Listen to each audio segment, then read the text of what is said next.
ভূমিকম্পের মাত্রা ছিল 5.7। আবহাওয়া দফতর জানিয়েছে এর উৎপত্তিস্থল ছিল নরসিংদীর মাধবদী। স্থানীয় সময় সকাল 10টা 40-এর দিকে এই কম্পন অনুভূত হয়। ভূপৃষ্ঠ থেকে মাত্র 10 কিলোমিটার গভীরে ছিল এর উৎপত্তিস্থল, ফলে তীব্র শক্তিতে কম্পন আঘাত হানে।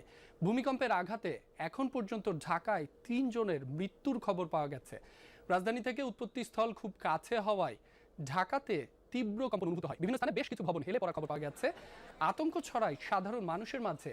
এ সময় ঘরবাড়ি, অফিস এবং ব্যবসা প্রতিষ্ঠান ছেড়ে বাইরে বের হয়ে আসেন লাখো মানুষ। সাম্প্রতিক সময়ের মধ্যে বাংলাদেশে এটি অনুভূত হওয়া সবচেয়ে শক্তিশালী ভূমিকম্প।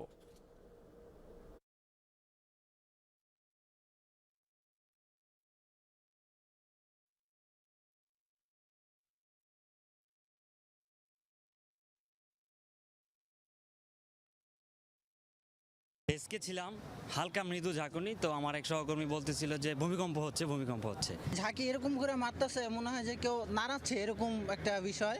তো আমরা যখন পড়তেছিলাম মনে হয় যে যমুনার লাইটগুলো খুলে খুলে আমাদের উপরে পড়তেছে, এরকম একটাই। খুব ভয়ঙ্কর। আমার জীবনে এত বড় ভূমিকম্প অনুধাবন করি নাই কখনো। হঠাৎ করে দেখি যে মনে মাটি কাঁপতেছিল আর অনেক জোরে।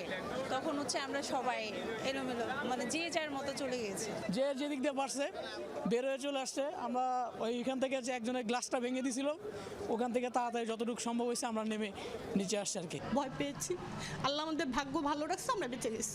প্রচণ্ড ঝাঁকুনির পরে আর কি আমরা আসলে দিকবিত্তেল হয়ে সবাই বের হয়ে আসি আর কি। খুবই আতঙ্কিত হয়ে আমরা দৌড়াদৌড়ি করে একজন একদিকে আমরা ছোটাছুটি শুরু করছি। এত ভয়ঙ্কর ভাবে, আর এই বিল্ডিং এ 36টা ফ্যামিলি থাকে। হ্যাঁ, আমরা